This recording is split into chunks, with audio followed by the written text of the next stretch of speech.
To mass export Apple Notes on your folder or any other. First of all, go to your file option and make sure where you want to export your notes. For example, I want to save it to my phone and create a folder, new folder, note export, then save this folder.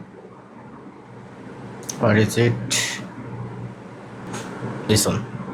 Now go back to your notes, open your notes. Now which notes you want to select? For example, I want to select as new folder.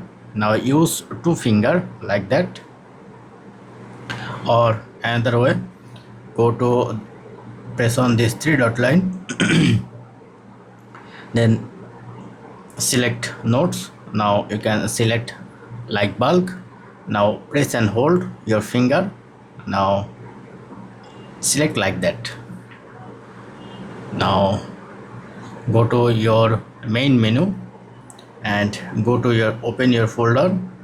Once you open folder, then you can see your note export. If you don't see, then you can back, but keep finger on your notes, then just release your hand and you can see now you can enable your notes easily. So this is how you can easily mass export notes on your new iPhone. Thank you.